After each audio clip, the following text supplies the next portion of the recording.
So this is Unit 1 dealing with what's called sequences in series. It covers the first 5 textbook sections. This is your notes and examples handout, and in this unit we're basically looking at 3 types of, well, 2 types. We'll start off with 2 types of what we call sequences or series. There's something called a sequence and there's something called a series, and they're different from each other. Okay? But within that categorization, we can also classify these things as being what we call arithmetic, and that's how you pronounce it, or geometric. So we're going to be focusing most of our attention in the first, I would say, 5 days of classes on arithmetic sequences and series. We'll spend a few days on geometric sequences and series, and then 1 day on geometric series that happen to be infinite because there's a certain property that those series have. So this is on page 1 of the unit handout. You can go ahead and open it. I've left a blank on the front cover for you to put in a tentative exam date when that time gets closer. I could look up what I have scheduled right now, but I'm not going to bother. I think what Mr. Hetlinger and I have decided to do this semester, because of the change in the structure of the calendar, is when we have unit exams, we will have a 2-day exam. The first day you would write the part of the exam that has multiple choice and numerical response, and then the second day would be the written response, which you have to get used to. So this is on page 1. I will always reference the textbook section with each lesson so that if you need to, maybe at the end of the lesson, you go back and you look at all of these objectives and you don't understand anything that's being said, which would be a total failure on my part. Okay, but if that's the case, then you can always crack open the textbook and look at the examples that the textbook authors have prepared for you. Okay, I'm not going to go through the objectives today. There's a whole whack of different things we're learning about today. The main thing is we're working with arithmetic sequences. And within that, under that umbrella, we have to talk about things called general terms, really know the difference between a term number and a term value. And I just want to highlight that literally and let you know that this is going to be something that students easily confuse. Sorry for the interruption, everybody. For anyone who has not picked up their textbook, please make your way down. Students very easily confuse what a term value is as opposed to what a term number is, and there's a difference. Okay.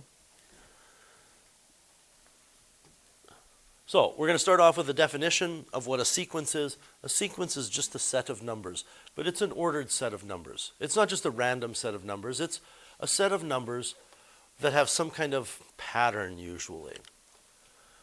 Each of the elements, and we'll look at an example in a second to bring all of this terminology together. Each of the elements is called a term. Sequences can be either finite or infinite, and I'm assuming that you know what the word infinite means. It continues on forever. And that would mean you can reason out even though you may not have heard the word. Who knows? Maybe you haven't heard the word finite, but finite means it ends. Okay? So here are some examples of sequences. And I showed these to you yesterday just near the end of the period to talk about patterns. And the goal of this lesson and this unit and this course is not for you to be able to crack the code. Okay, so I'm going to explain what all of these are about, but you don't have to worry about how you could calculate these values. But 1, 3, 5, 7, etc. is a sequence, and there's a pattern. Each of these numbers is a term, so the first term is 1 in this sequence. If I look at the next sequence, the first term is 3. I don't want you to think the first term is 1 because I said first. The first term is 1 in this sequence because the number 1 is the first thing written. If I said to you, what is the second term? The second term is 3. And right away we can start to, it's not too early to get practice with this, understand the difference between a term value and a term number. If I were to make a table of values, and I'm big on tables of values in high school math, and I say we're going to put the term number here, It's always 1, 2, 3, 4, 5, etc. The term number is which number place it is in the sequence. So the first term has a term number of 1. The term number of the second term is 2, etc. Whereas if I say, what is the term value, that's different. I'm saying, well, what is the number that's actually there? And in this case, when the term number is 1, it turns out the term value is 1.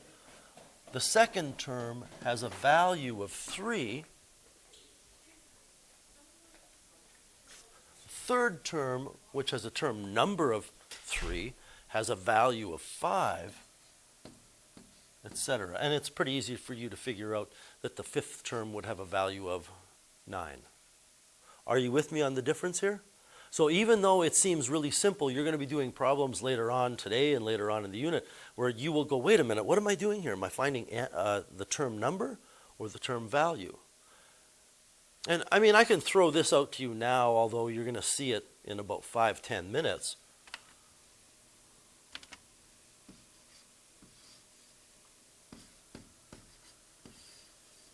We use n to indicate the term number. So this term has an n value of 1. N is equal to 2 here, n is equal to 3 here, n is equal to 4 there.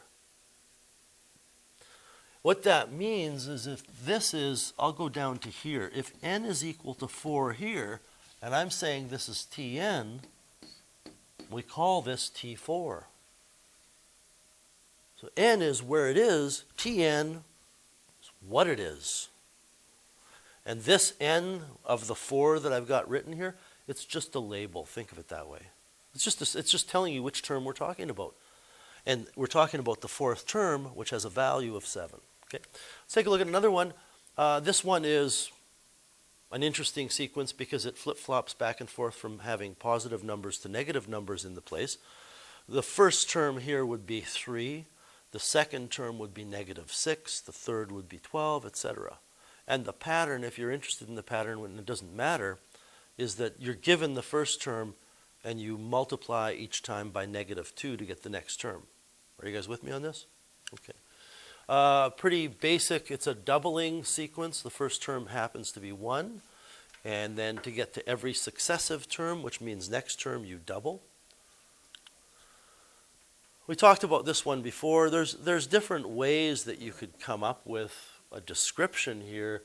I had mentioned yesterday that the first term is 1, and what you do is to get to the next term, you add 3, and then you keep adding the next higher odd number. So instead of adding 3, the next time you add 5, then you add 7. Or you could say, well, you know what it is? It's the squares of the whole numbers. 1 squared is 1, 2 squared is 4, 3 squared is 9, etc. There's lots of ways you could do it. This one, there's some decimals there, but 14, 10.5, 7, 3.5. Who can tell me what's happening in that sequence? Yep. Right. Each next term is found by taking the current term and subtracting 3.5.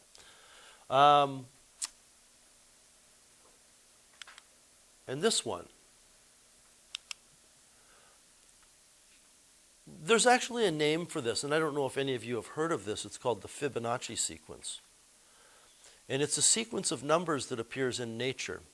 I know this is kind of hard to believe, but it appears when you look at the breeding habits of rabbits and the population of rabbits when you let them breed. Has anybody heard of the golden ratio? It's a natural number. It's a number that occurs in nature and mathematics, and it's buried inside of here. There's all kinds of interesting things you can get out of here, but does anybody understand what's going on? And maybe the best way for me to ask this, is to say, does anybody know what the next number is? You do? What is it? 13. And how are you getting 13? I'm adding 5 and Right, you're adding the previous two numbers. So the Fibonacci sequence starts off by giving you 1 and 1. That's the starting point. And then the next one is found by adding those two numbers. 1 plus 1 is 2. And then you go 1 plus 2 is 3. And 2 plus 3 is 5. And 3 plus 5 is 8, etc. So it's called the Fibonacci sequence. And the reason why I have this on the front page is it connects directly to what we're talking about. It's from an old comic strip called Foxtrot. And Jason and his buddy are eating cheesy tortilla chips. And they're playing a game, so Jason has one cheesy tortilla and his friend has one. And then Jason has to eat 2. The next guy has to eat 3. The next one has to eat 5. So they're adding the previous two helpings. And that's because they're eating Fibonaccios.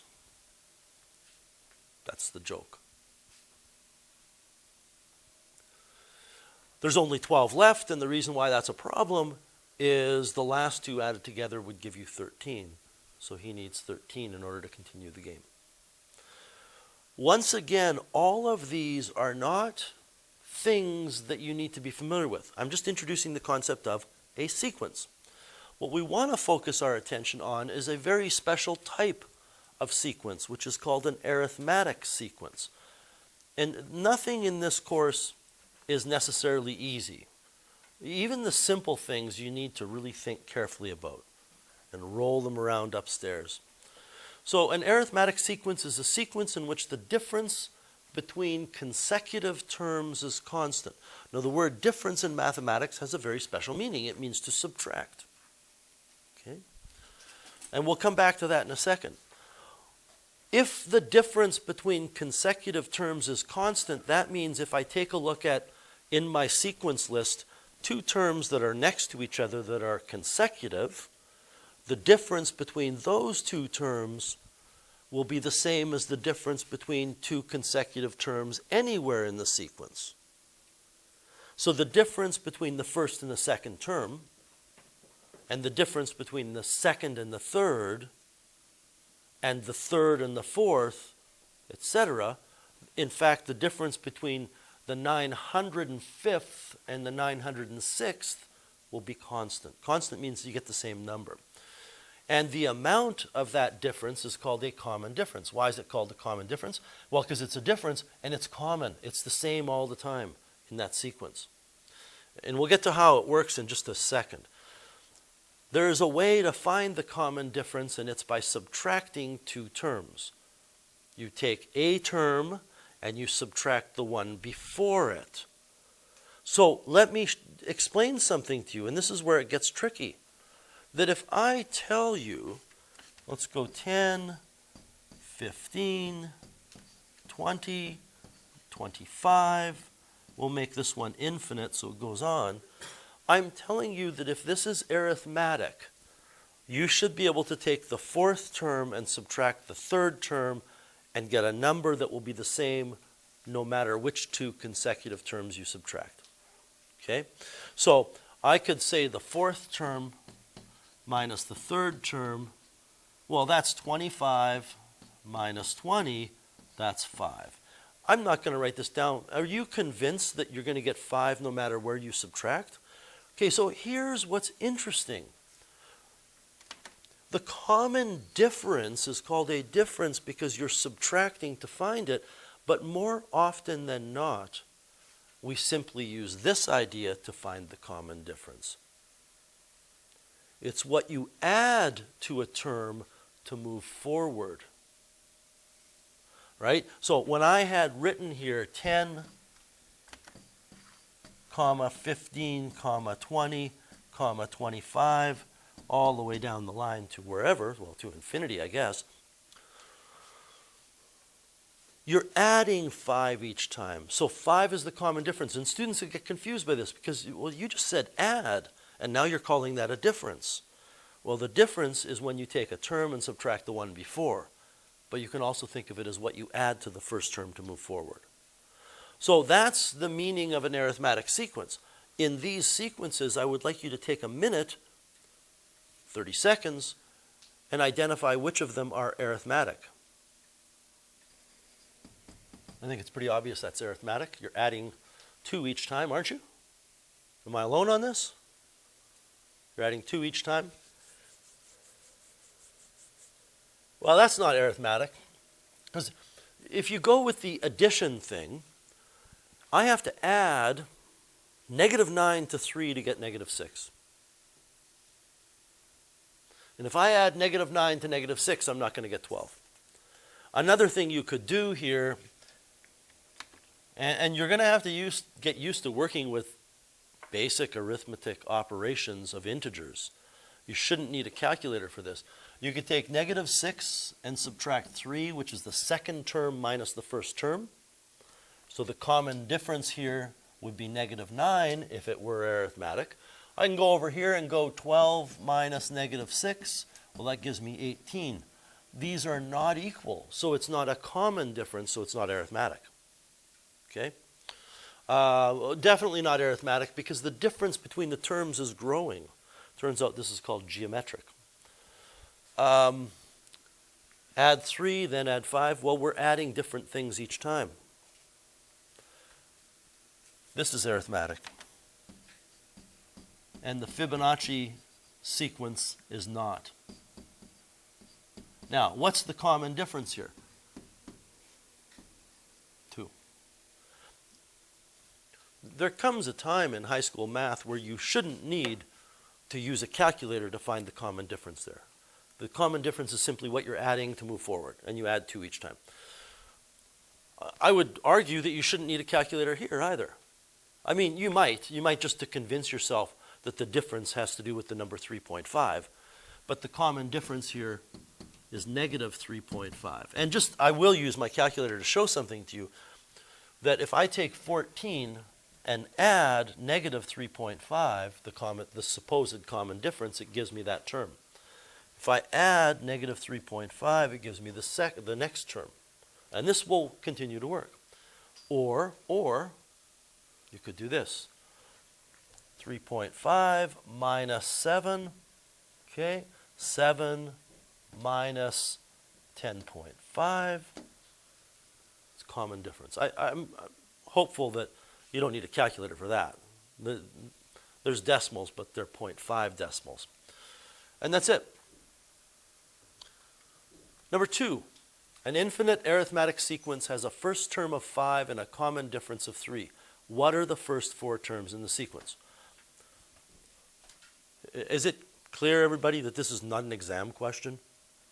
I'm not going to gift this to you on an exam. We're warming up here to bigger things. The first term is 5. The common difference is 3, which means you add 3 each time. You do not need to write this, but it will be useful later. We're going to need to use this idea later. So I add 5 and I get 8. Sorry, I add 3 and get 8. I add 3 and get 11. I add 3 and get 14. We okay with that? All right. Consider this infinite arithmetic sequence. Can everybody, and I'm saying you shouldn't need to use your calculator, but if you have to use a calculator, convince yourself that this is arithmetic. By convincing yourself that you are adding the same thing each time, or that when you take T2 minus T1, and T3 minus T2, and T4 minus T3, you get the same thing. Yes? So what is the common difference?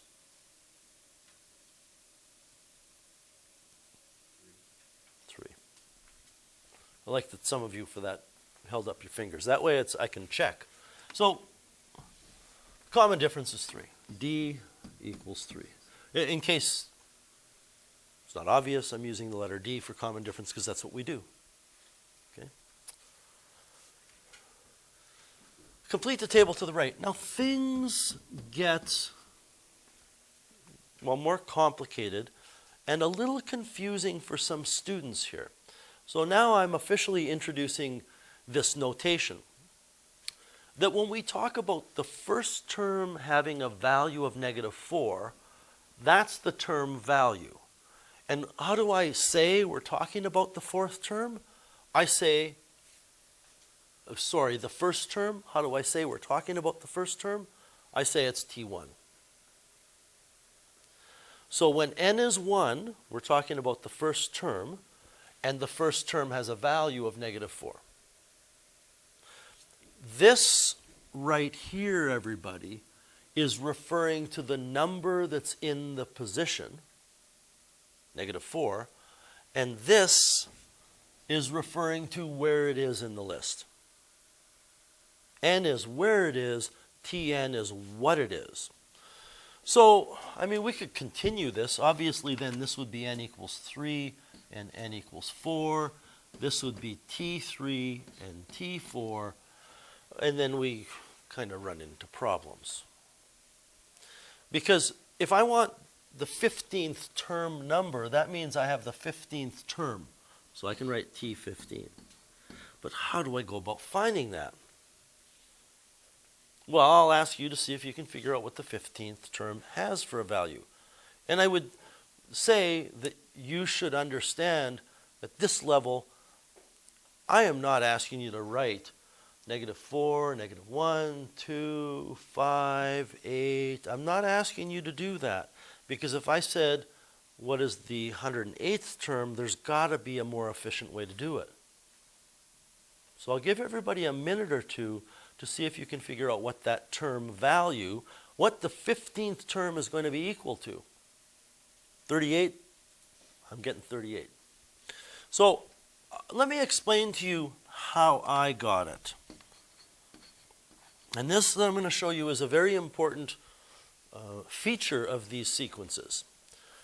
If you think about going from the first term to the 15th term, you have to add some common differences. How many common differences do you have to add? Well, follow this logic. If I go from the first term and I add one common difference, I'm going to get the second term. If I add two common differences, that will take me to the third term. If I add three common differences, it will give me the fourth term. So if I want the 15th term, then I'm going to add 14 common differences to the first term. And I'm going to draw this out so you can see what I'm talking about here. Let me write this out first. It requires adding 14 common differences. Let me draw this out for you. 13, 14.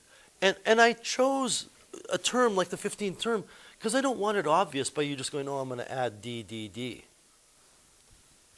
To find the 15th term, I took the first term and I added 14 common differences. I took -4 and added this. How many of you that got it feel as though you did some variation of that? Okay. Did any of you do it just by brute force? Just plus, plus, plus? Yeah. Okay, we're not done yet. Which term has a value of 44?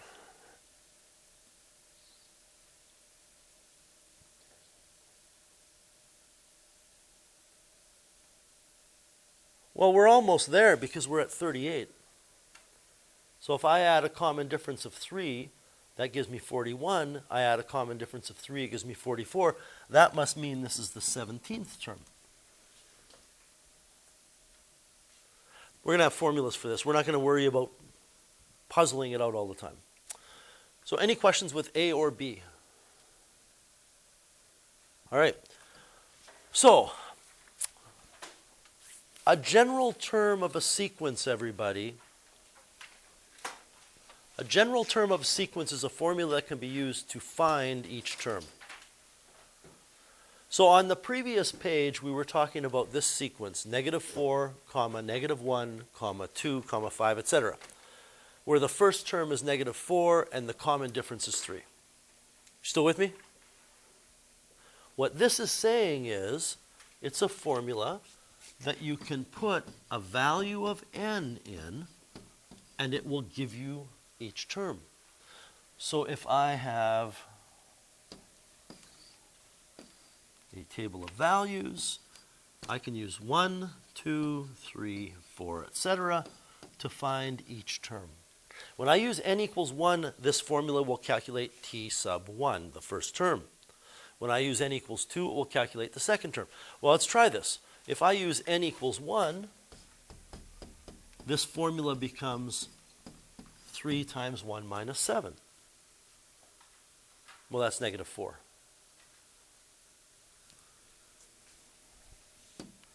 If I use 2,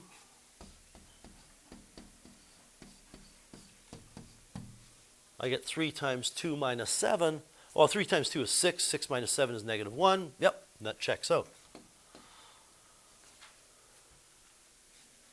T3 would be 3 times 3 minus 7. That's going to give you 2, which is the next term. And I'm going to end there. I don't think we need to go any further to convince ourselves that it works. Your goal today is not to figure out what that formula is. There's a way to find it, but that's not what we're going to talk about today. Any questions with C? Okay. So now let's get to the examples. This is all warm-up. All of this was warm-up. Now let's do the math. We have a sequence defined by t sub n equals 5n plus 8. Write the first 4 terms. What's the value of the first term and the common difference? And find the 13th term. I want to highlight something for you here, that in everything we do in this unit, for any sequence and for any series, knowing the first term and the common difference, or for different sequences it's the first term and something else, allows you to answer anything about the sequence. So if I know the first term and the common difference, I can answer any question you have about the sequence. So what are the first 4 terms? Well, we're going to make a table of values.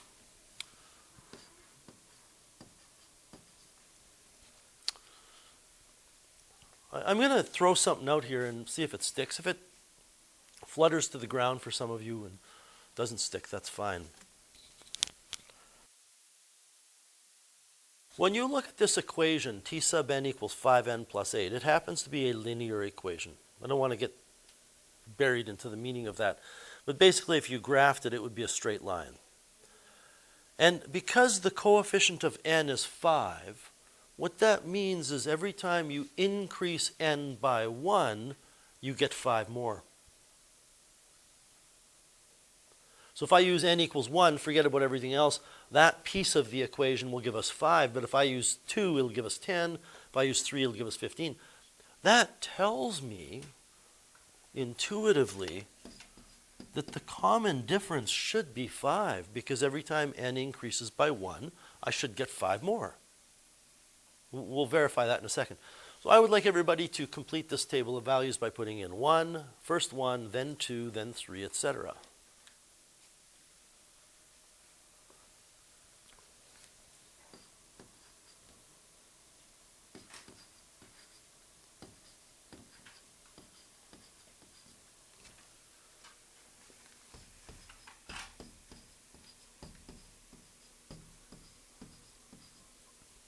And that's what I'm getting.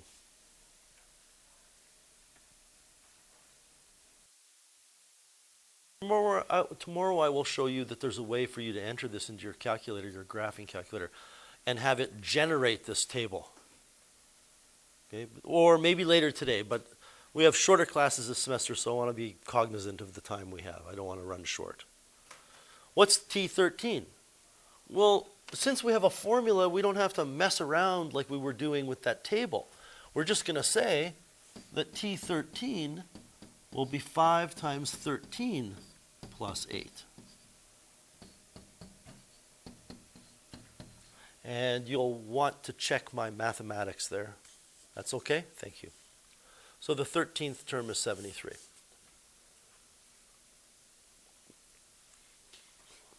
I think we're okay there. For each arithmetic sequence, determine the value of, I never really did answer here. The first term happened to be 13. And the common difference is definitely 5, right? Like you can see it in the table. Okay. For each arithmetic sequence, determine the value of T1 and D. Well, if I look at this, this is pretty easy. D is 4. Do you agree? To go from 15 to 19 means you would add 4.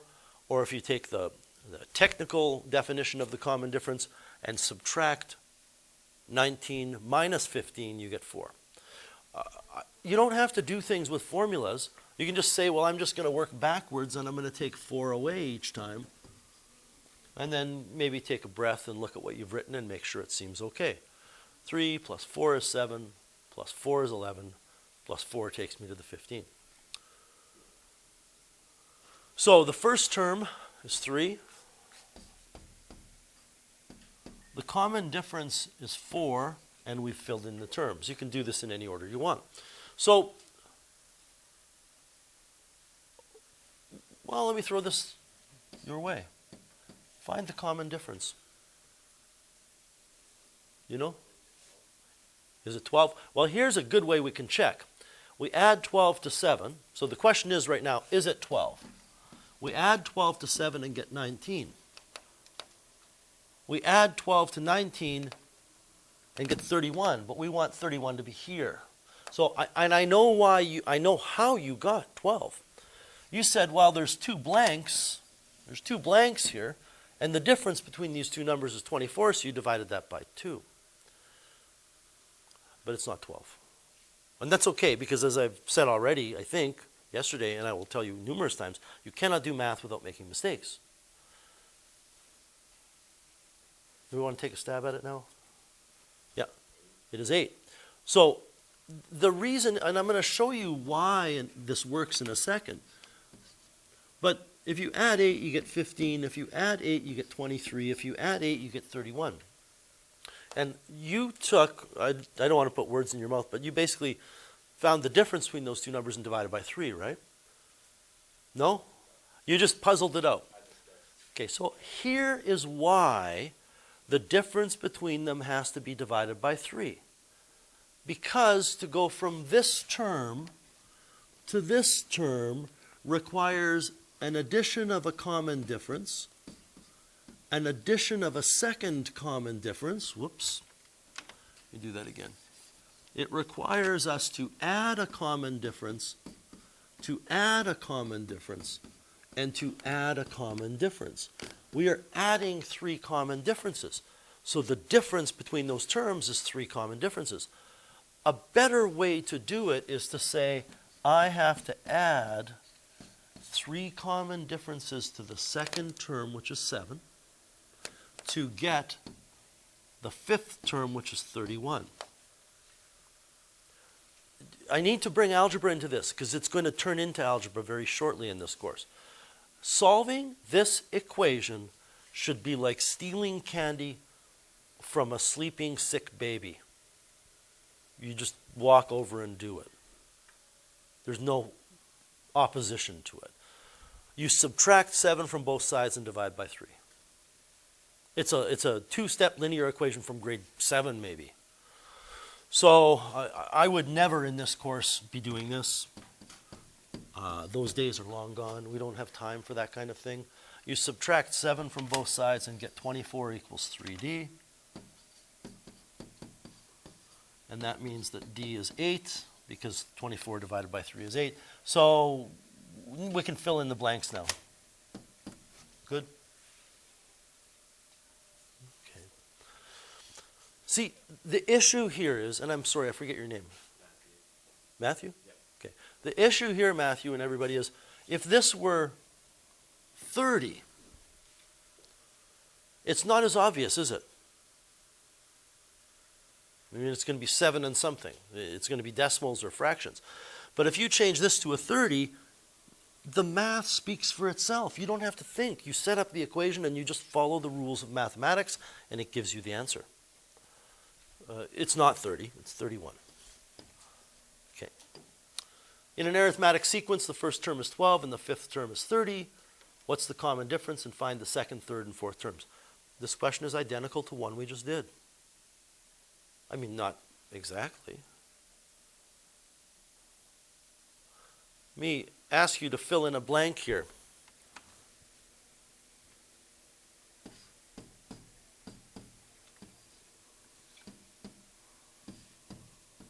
I'm not asking you for a number here. I'm not asking you what number do we add to the first term to get to the fifth term.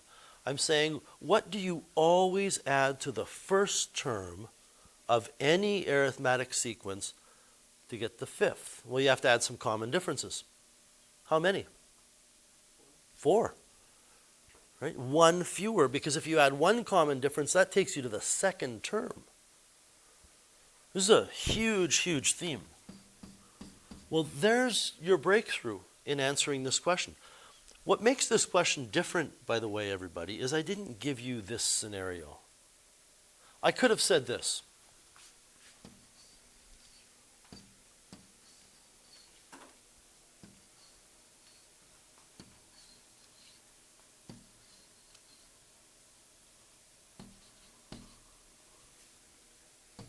I could have given you this and said, okay, fill in the blanks and find the common difference and everything. I just didn't do it that way. I mean, if you have to write this out to understand that you add 4 common differences, that's fine, do that. But my question to you then would be, what if I didn't tell you the fifth term, but I told you the 108th term? Do you want to write out 108 boxes? Probably not.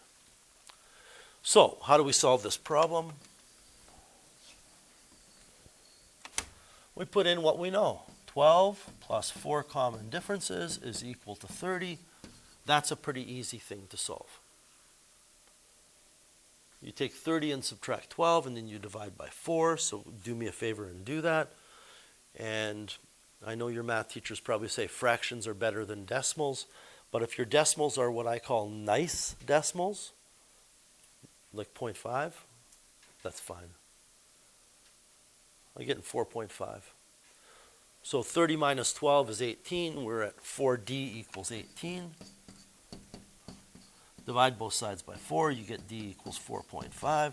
How you choose to proceed from here is up to you. Even when I teach you a formula tomorrow that will be helpful sometimes, I would still say, just use common sense. You know the first term is 12. You know the common difference is 4.5. Just start adding 4.5 each time. And the nice thing is, we have to end up at 30 over here, so it's a nice internal check of our work. If we don't get 30, we've done something wrong. So plus 4.5, and you check my arithmetic. I generally don't pull up a calculator for stuff like this. Plus 4.5. Plus 4.5. I think I'm okay. It works. We okay with that example? All right. Algebraically, it should say algebraically determined. I don't know if that typo is on yours. Does yours say algebraically determined? Okay. Algebraically determine the 120th term of this sequence. Well, 120th term should be the first term plus a multiple of the common difference, right? That's how arithmetic sequences work. How many common differences should I add to the first term to get the 120th?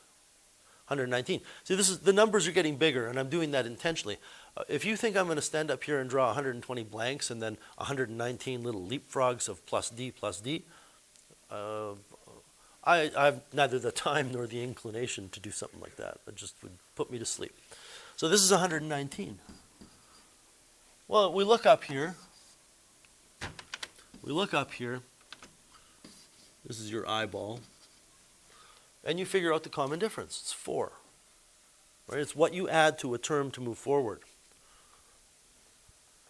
So that means that the 120th term, which can be written as t sub 120, is the first term which has a value of 5 plus 119 common differences, which is 119 times 4.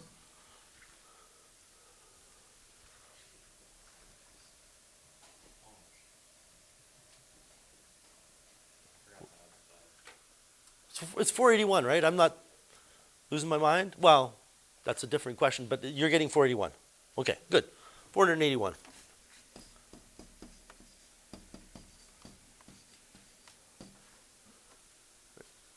Did you find out what you...